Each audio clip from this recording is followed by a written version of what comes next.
Obrigada, Arlindo. Você esqueceu de falar que eu tenho um neto. Hoje eu abro qualquer fala. Hoje, desculpa, meninas, estou quebrando um pouquinho o protocolo aqui, mas é para lembrar, né, que a gente está tendo descendência, né? Isso é muito, muito gratificante para a gente quando a gente passa por isso. Então, Arlindo, muito obrigada. Meninos, na verdade, hoje eu digo, eu sou rotariana, uberabense e com prazer. Cidadã atuante, eu considero que, mais do que tudo, nós temos que ser cidadãos atuantes. Seja na nossa cidade, em qualquer lugar do mundo, né, literalmente. O que eu vou falar com vocês aqui um pouquinho tem a ver com a questão da liderança, da formação de vocês e com relação ao que nós estamos falando aqui um pouco, né, que também tem a ver com o mercado de trabalho, tá bom? Paulo, eu posso compartilhar minha tela, né? Beleza. Então, vou fazer uma...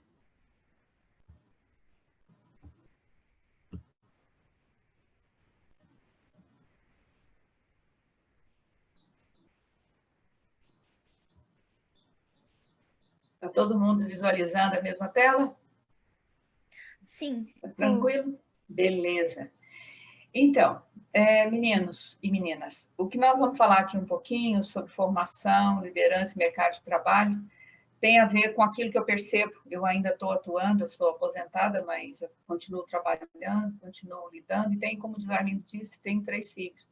E a gente acaba tendo que se atualizar em função até dos próprios filhos. Já são profissionais, já estão no mercado de trabalho há um tempo, mas a gente entende que sempre há alguma coisa para aprender, tá? Só que eu não conheço vocês, certo? Então, eu pergunto assim, a primeira pergunta que eu faço, quem são vocês? E aí a pergunta é para vocês mesmo. Quem são vocês? No que vocês acreditam? Essa pergunta tem muito a ver com aquilo que eu olho e digo assim, tem pessoa que reclama de trabalhar, né? Eu trabalho muito, estou muito cansado. Isso eu ouço de gente jovem, às vezes, né? Nós mais velhos, um pouquinho, a gente cansa porque a idade realmente pesa, né? Um bocadinho, né? Mas tem gente muito jovem que diz que está muito cansado. Aí eu digo, se a pessoa está trabalhando e está muito cansada, às vezes ela não está gostando do que está fazendo. Às vezes o peso, né, o cansaço tem a ver muito com isso. Então, vocês reflitam um pouquinho, né, disso que vocês estão se perguntando. Quem são vocês? No que vocês estão acreditando hoje? Né? Opa, travou. Travou. Espera aí, Paulo, deixa eu ver se eu vai aqui.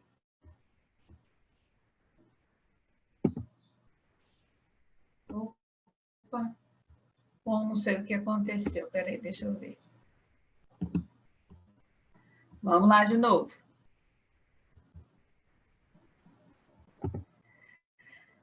Mas, sobretudo, além de perguntar quem são vocês, o que vocês acreditam, para onde vocês querem ir? Vocês têm uma ideia? Que tipo de mundo vocês querem estar? Que tipo de caminho vocês querem trilhar? Onde vocês querem chegar? Tem até algumas falas de alguns cantores, alguns mais famosos, assim, que dizem, né? Não adianta ter dinheiro, não adianta ser conhecido, não adianta ser famoso, né? Realmente, se fosse só dinheiro, todo mundo seria muito feliz? Será? É sempre uma pergunta. Então, para onde vocês querem ir? E se vocês já ouviram falar, vocês devem conhecer essa história aqui, que eu vou só relembrar para alguns e talvez apresentar para outros, né? Que é a história da Alice no País das Maravilhas. É uma coisa, um livro, e tem, de certa forma, um filme antigo, né? Em que a Alice, ela está em determinado lugar e ela se pergunta, o gato chamava Sherman, gato, pode me dizer qual o caminho eu devo tomar? Aí o gato responde, isso depende muito do lugar para onde você quer ir. Aí ela disse, eu não sei para onde ir. Então ele responde, se você não sabe para onde ir, qualquer caminho serve. Será que é isso? Será que é qualquer caminho? Nós sabemos que o mundo é atrativo em muitas situações, e nós estamos aprendendo uma lição muito dura agora, que é a falta do convívio, do contato humano, né? Nós estamos aprendendo, tem 7 meses, mais ou menos, a viver sem um contato mais estreito. Eu tenho amigos nessa sala aqui, que eu sempre fui de encontrar, dar abraço e beijo. A Edna está aí, o próprio Arlindo, o Carinho, o Paulo, que a gente sempre acolhe muito e cheio de abraço e beijo. Em qualquer área, né? Em qualquer hora que a gente encontrava, a gente estava aí se abraçando, né? Porque a gente gosta, né? Nós somos amigos. Isso se perdeu, de certa forma, nesses meses.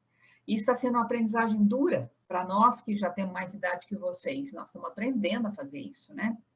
É um aprendizado. Se vai permanecer ou não desse jeito é outra questão, né? Vai depender de uma série de questões daqui para frente. Vacina, isolamento social, quando precisa, aquela história toda. Mas ensina a gente que a gente precisa valorizar todos os momentos que a gente tem juntos também, sejam eles físicos ou não, né? Então, se a gente tem um caminho, ou a gente escolhe um caminho, né? Vai depender muito que caminho vai ser esse. Você pode escolher um caminho mais fácil ou mais difícil. Mas só de você dizer, não, eu não escolho caminho nenhum, você já escolheu. Então, você tem 3 situações. Ou você vai por um, ou você vai por outro, ou pode até pôr o terceiro. Ou pode não ir em lugar nenhum, ficar onde está. Também é uma escolha, correto? Só que a gente tem que olhar para frente. Por exemplo, eu estou falando do neto que eu tenho hoje com 1 aninho e 1 mês, ele está completando hoje. Onde eu quero estar daqui 10 anos? Junto com ele completando 11 anos. Isso eu gostaria, imensamente é o que eu quero, mas eu quero acompanhar ele com mais 10, enquanto der. E vocês estão começando mercado, vocês estão estudando, estão fazendo colégio, né? Onde vocês querem estar daqui 10 anos? Daqui 20, daqui 30 anos? Então, se vocês já têm uma ideia do que vocês querem fazer, porque, gente, vou falar para vocês da minha experiência. Meus 3 filhos, exceto um, mas 2 deles, quando for escolher o curso da vida deles, ou seja, a escolha profissional através de um curso superior, 2 deles quiseram abandonar os cursos no meio. Porque falar, não, não é isso que eu queria, não era isso, desse jeito que eu queria. Mas acabaram terminando os cursos e acabaram seguindo uma trilha profissional, né? Que parecida, um específico, ele formou em publicidade e propaganda, trabalha com isso, né? Diretor de criação de arte, lá em São Paulo. E a minha filha que fez relações públicas e, de repente, a minha filha falou, não, no meio do curso, não é isso que eu quero. Acabou indo, terminou o curso e acabou indo para a área de gestão e hoje ela trabalha com coordenação online de uma multinacional de cosméticos. Então, vejam vocês, o caminho que eles trilharam permitiu que eles fizessem escolhas lá na frente, mas eles trilharam um caminho para aprender como é que era isso, né? Então, o que vocês querem estar fazendo daqui 10, 20, 30 anos? Eu, daqui 10 anos, quero continuar no Rotary. Daqui 20 anos, eu quero continuar no Rotary. Fazendo isso? Não necessariamente, posso estar fazendo outras coisas, né? E isso depende muito, gente. Por exemplo, alguém falar, eu sou formada em economia e administração, então, para mim, algumas coisas são mais fáceis. Sim, mas é muito mais difícil para mim algumas questões que eu não estudei, por exemplo, medicina, não é minha praia, né? Então, eu leio, eu estudo a respeito para conhecer. E esse caminho que a gente vai trilhar, gente, de certa forma, tanto vai ser relacionado com a nossa ação, né? Quanto com uma escolha profissional que a gente vai fazer daqui para frente. Formação, tem aí um conceito, né, de formação, que você fala basicamente o fato de se formar, ou você escolhe o que fazer. Então, no que vocês querem se formar? Acho que o primeiro aprendizado é, independente do curso que seja técnico, tecnológico ou superior, né, qualquer um desses, é uma escolha, claramente é um caminho que você vai construir com essa escolha, e é uma mudança pessoal. Tem gente que não quer aprender mais nada na vida, e eu não estou falando de gente de mais de 60 anos, não. Eu estou falando de gente de 20, 30 anos que diz, não, já está bom, que eu sei, dá para me viver. É uma escolha? É uma escolha. A pessoa escolheu. Ela escolheu aquilo.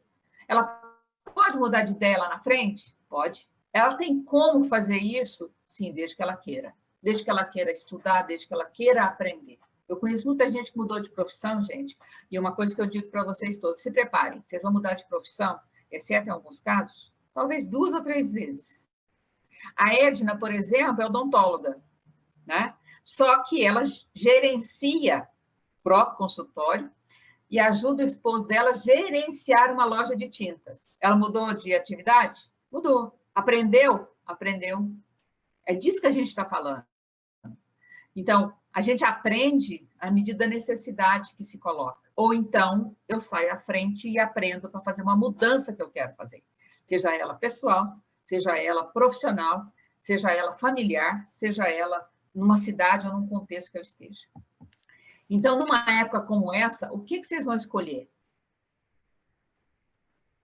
Eu acho que a melhor coisa que nós como adultos, podemos ajudar é dizer, converse com as pessoas, converse com seus professores, mas principalmente com seus pais, com seus pares.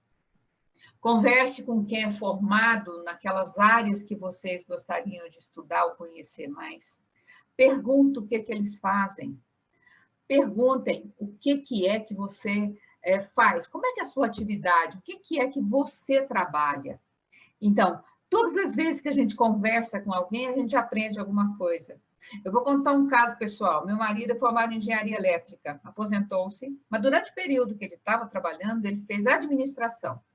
Por que ele fez administração? Porque estava mexendo com gente e ele não sabia, engenharia não ensinou para ele como liderar equipes, como estar à frente de equipes, como lidar com a questão da motivação das pessoas. Ele foi fazer administração por causa disso.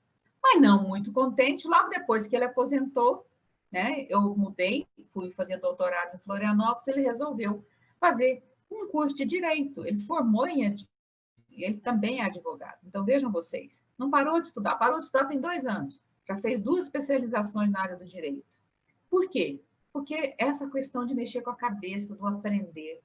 Então, e vocês vão perceber que isso vai ser extremamente necessário, seja ele pelo EAD, seja ele num curso presencial, tá? Não precisa ser curso, não, gente, qualquer coisa. O cinema ensina pra gente, a literatura ensina pra gente. Então, ler, ver filmes, tudo, ler jornais, ler revista, tudo ensina. Ai, travou de novo. Vamos lá. Desculpa. Bom, aqui eu trago para vocês uma questão que acho que, não sei se vocês já ouviram falar, que nós temos algumas classificações de gerações. Nós aí, ó, eu sou de uma geração dos baby boomers, então, daquela geração pós-guerra. Então, nós viemos com outro tipo de conhecimento, com outro tipo de... Gente, eu usava biblioteca física, tá? Meus livros era Trópico, era Delta Larousse, tá? Então, para vocês terem uma ideia, tanto que a gente é antigo, né? Mas era a forma que a gente tinha de conhecimento, de buscar mais conhecimento. Hoje vocês usam o Dr. Google. O Dr. Google hoje resolve tudo, né? Então, essa classificação de gerações aqui traz exatamente essa mudança que vocês são das gerações Z, os millennials, né, que são todos jovens, né? Alguns aqui já não têm nem 20 anos, né? Então, são uma geração muito recente. Esses jovens, né, que hoje são da geração Z, são diferentes, por exemplo, da geração Y, que logo depois do Plano Real, talvez muitos aqui nem conheçam, mas o Plano Real, na década de 90, mudou o país, que acabou com uma inflação altíssima que nós tínhamos, né? E que trouxe modernidade ao país, de certa forma, né? E hoje, a gente está vendo aí os meninos, né, de uma geração mais jovem, né, que começa basicamente em 2000, que são os chamados nativos digitais, ou seja, vocês não conhecem um mundo que não seja um mundo ligado à internet, né? Quando eu morei em Frutal, na cidade próxima aqui, nessa cidade, meus filhos foram criados lá até uma certa idade, eu vim para cá em Uberaba, 96. Logo que eu cheguei aqui, eu coloquei em casa uma TV paga, porque eles reclamavam que a TV, que era a TV aberta, né? Ai, mãe, tem uns filmes muito ruins, tem uns programas muito ruins. E aí foi a geração da MTV. Meus filhos todos gostam muito de música, e eu tive 2 filhos que foram mexer com música. Um é baterista, né? E o outro é guitarra. Então, isso, de certa forma, motivou ou levou a eles a conhecer uma outra. Eles adoram música, né? E isso adoram jogos online, então o inglês acabou sendo muito aprimorado em função disso, né? Então, essa geração de vocês é uma geração que está sempre conectada, seja celular, seja computador, né? Nós estamos hoje aí com uma necessidade de boas internets, né? É uma boa internet, na verdade, né? Seja ela 4G ou 5G, que, aliás, está virando uma briga quase que política por conta desse 5G, mas nós temos que ter hoje uma boa conexão exatamente porque nós estamos necessitando dela para pesquisa, para contatos, né? Para conexões, tudo isso levado por essas mudanças todas que nós tivemos no ambiente, né, nos últimos, vou chutar mais assim por baixo, 5 anos, tá? Que é uma mudança sobremaneira, foi uma mudança muito rápida. Então, o mundo hoje sem internet, o dia que a gente fica sem internet, é igual no passado, quando a gente ficava sem energia em casa, sem luz, que a gente falava, sem luz. Estou sem luz, não enxergo nada, né? Hoje, sem luz, você até pode ter internet, né? Mas você não pode mais ligar o computador, certo? Sem energia. Então, e sem internet a gente não consegue fazer nada. Mas olha só, o que é que trouxe? Olha só. Nós hoje estamos altamente conectados aos aparelhos, não necessariamente às pessoas. Vejam que numa situação como essa, as pessoas às vezes não conversam. Então, usa, ou está um do lado conversando pelo aparelho, não fisicamente. E a gente, às vezes, tem necessidade de um olho no olho, né? De vez em quando é preciso um olho no olho. É uma presença quase que de acolhimento mesmo, né? Um olho no olho para a gente expressar as ideias e a gente conversar um pouco mais. Porque isso aqui fica mais impessoal. O Arlindo fala, né? Ai, que saudade da época do Rila presencial. Por quê? Porque a gente via vocês olho no olho, porque a gente podia encontrar vocês, a gente podia tomar café com vocês, podia conversar. Mas nada que não possamos fazer, quem sabe, daqui a um tempo, né? E aqui também não limita, a gente pode conversar também, né? Então, se a gente está desse jeito, né? A gente sintetiza basicamente dizendo isso, né? Se lá atrás, na minha geração, por exemplo, na geração Baby Boomers, nós éramos trabalhava em equipe, que era obrigado também, a gente tinha grandes salas com muitas mesas, pessoas trabalhando. Hoje, né, passou aí a geração Y na geração Z, vocês hoje estão sempre conectados e fazendo muitas coisas ao mesmo tempo. Vocês podem estar ouvindo música, vendo filme, mexendo no computador ou jogando. Tudo ao mesmo tempo, né? E às vezes namorando.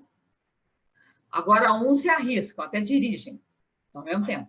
Quer dizer, vejo que nós estamos conectados, né, fazendo tudo isso. Tem um tal dos influencers, né? Então, nós temos... Estava vendo, teve aí um influencer, ele acabou dando um prejuízo monstruoso aí, né, em função de uma questão financeira, de orientação. Então, e vocês gostam de trabalhar independente.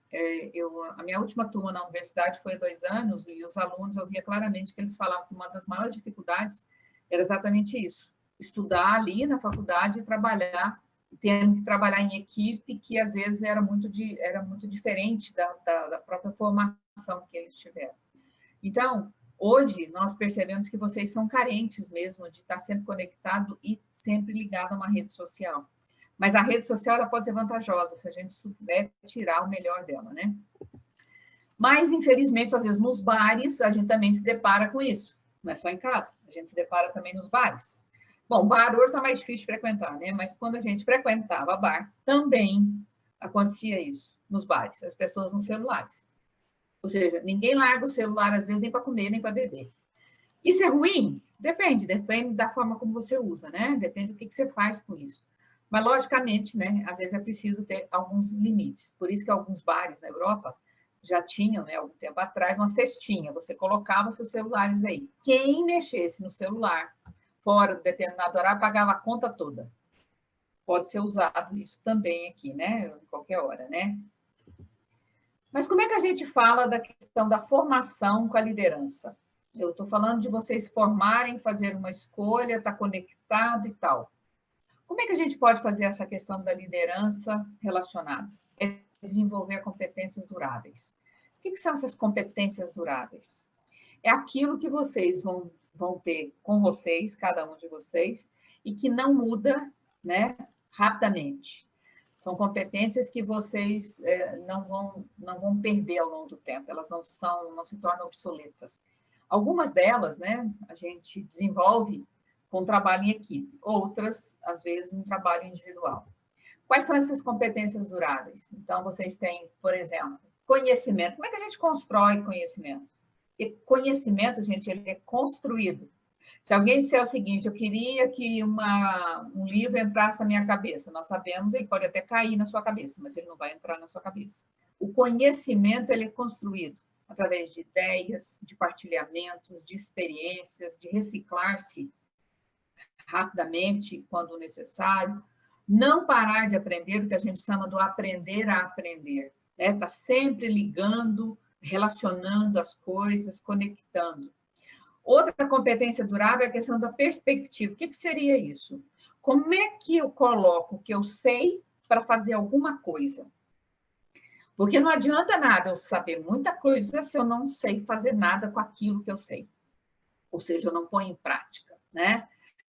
Então, se eu sei fazer um diagnóstico de uma situação e propor soluções, sobretudo soluções criativas, eu estou fazendo uma grande coisa. Por quê? Porque eu estou conseguindo botar na prática aquilo que eu aprendi a fazer vamos dizer assim, no mental. Eu estou tirando daqui e colocando em algum lugar para fazer, né? E a atitude? Para mim, talvez, não sendo uma prioridade em relação à outra, mas exatamente a atitude. A atitude é a capacidade que você tem, por exemplo, de se colocar à frente em situações que são diferentes daquilo que você tem costume de fazer, de enfrentar uma situação diferenciada. Então, vocês que estão aqui hoje, vocês estão enfrentando uma situação que é um desafio para vocês.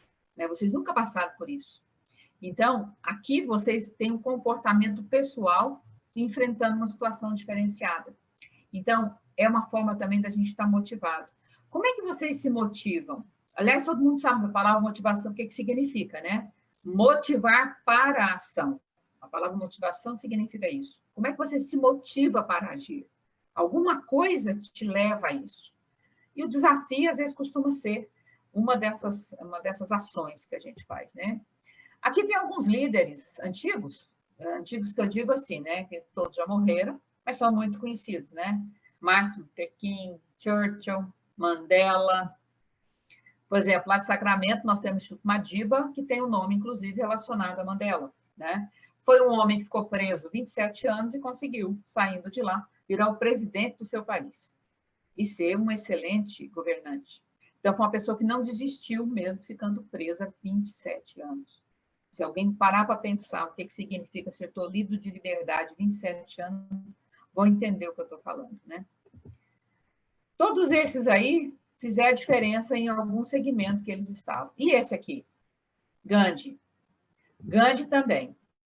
Gandhi fez diferença quando a Índia quis se libertar do jugo, por exemplo, da Inglaterra, né? E ele pregou a paz. E acabou sendo morto porque alguém pensava diferente dele. Uma coisa doida, né? Mas é assim que as coisas são.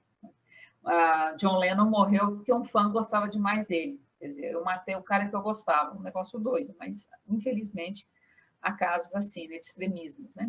Mas são líderes em outra época, em outro contexto, não o nosso de hoje.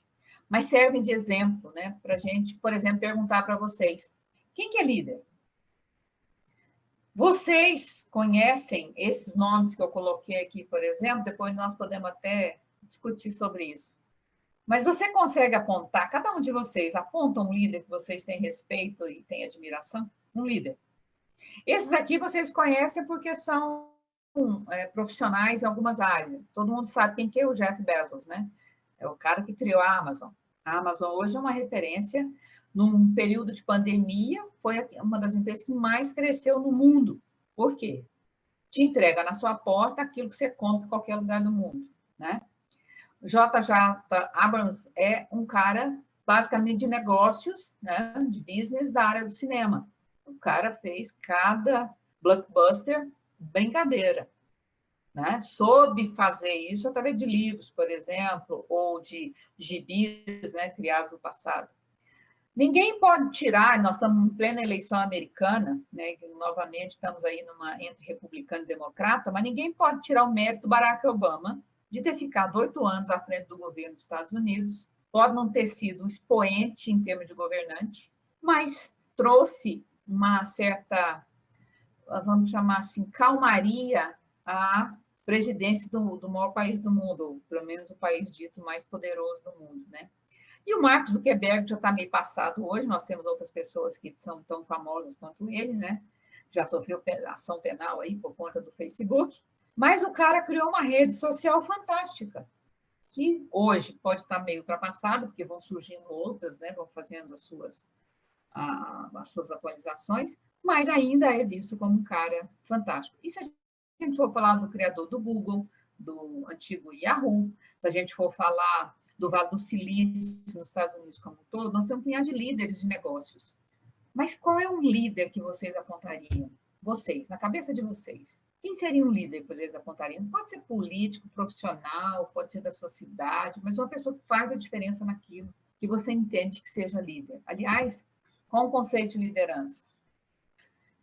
Liderar é a capacidade de exercer influência sobre indivíduos e grupos. Esse é um conceito básico de liderança. Quem lidera o quê? Tem gente que é líder, gente, e é subalterno do chefe, do cara que é dono da empresa ou que manda. Então, liderança não significa ser o bambambam da empresa. Significa aquele que consegue juntar as pessoas para fazer algumas coisas. E vocês devem conhecer, com certeza, alguém que seja expoente, que seja líder, que esteja próximo de vocês. A gente conhece muitos, né? E hoje vamos falar um pouquinho, aproveitando essa questão da liderança e dessa formação, como é que fica agora, passada pós-pandemia? Esses aqui são artigos de jornais, já são passados alguns meses, né? Mas que não ficaram tão obsoletos assim. Nós estamos com a transformação digital no comércio brasileiro, sobretudo, nós criamos aí uma necessidade do e-commerce, né? A retomada do emprego hoje, ela vai se dar de forma, sobretudo, aos mais qualificados, principalmente. O trabalho não tão qualificado, infelizmente, né, perde condição de competitividade.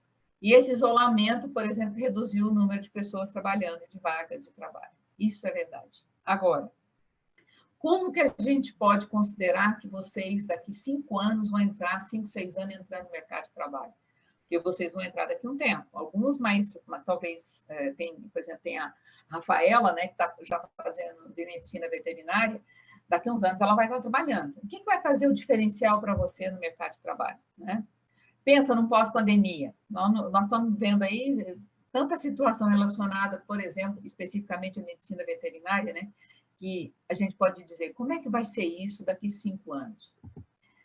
Então, vai exigir uma capacidade de adaptação e de reinvenção fantásticas.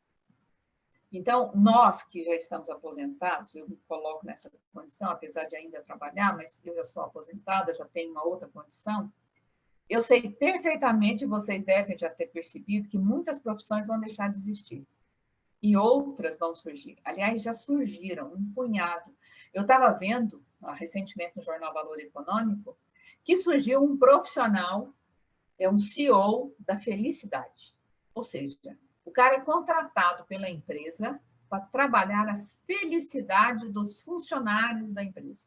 Nunca existiu isso. Primeira vez. O RH sempre foi ditado, antigamente, no passado, há 30, 40 anos atrás, o RH era bem assim. Era o contrato de trabalho, a carteira de trabalho, o pagamento de toda a parafernália que a gente paga, INPS, fundo de garantia, etc. Depois veio mudando, nós fomos descobrindo que precisava lidar com a qualificação, nós precisamos dar atenção à família, funcionário, quer dizer, isso foi moldando. E hoje nós chegamos a uma questão de você ter que preocupar com a felicidade do seu funcionário. Então, vejo que as empresas também estão se adaptando a uma mudança. E esses profissionais vão ter que ser formados.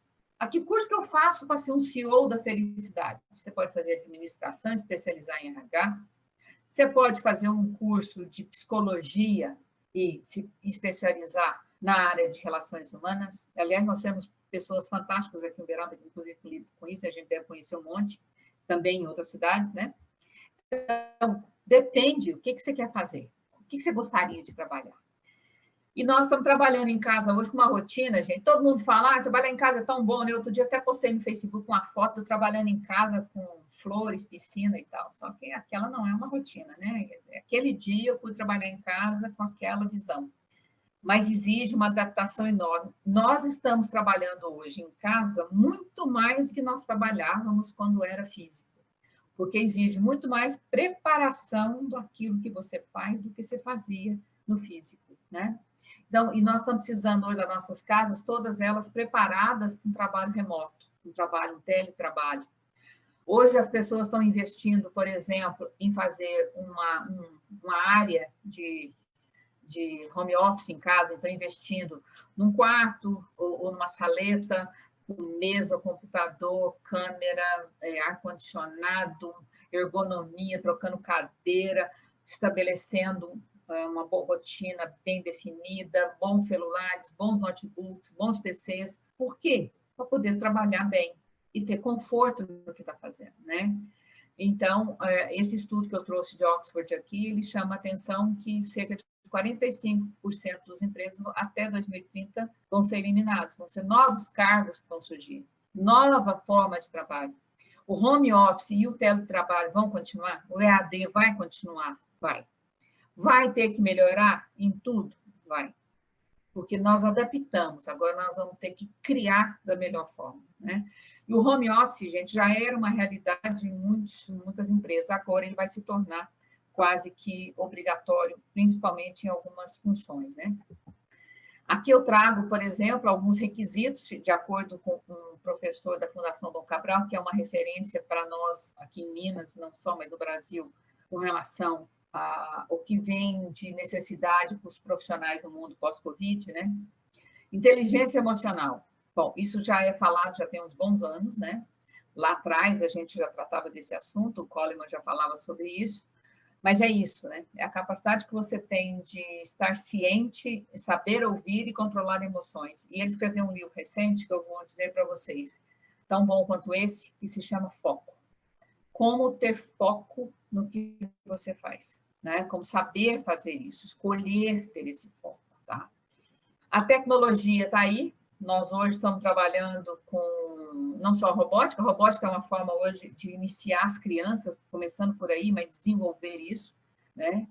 E a internet das coisas, a inteligência, a realidade virtual, a Big Data. Quem tiver hoje relacionado com isso sabe que a capacidade de trabalho aumenta bastante, né? Então, essa área é uma área que demanda profissionais sempre, e sempre vai demandar aqueles que fazem a diferença. Além dessas duas, a capacidade de liderar. Então, como é que você influencia e motiva as suas equipes, né? Como é que você põe a colaboração em primeiro lugar? A palavra competição, junto com colaboração, criou a palavra competição.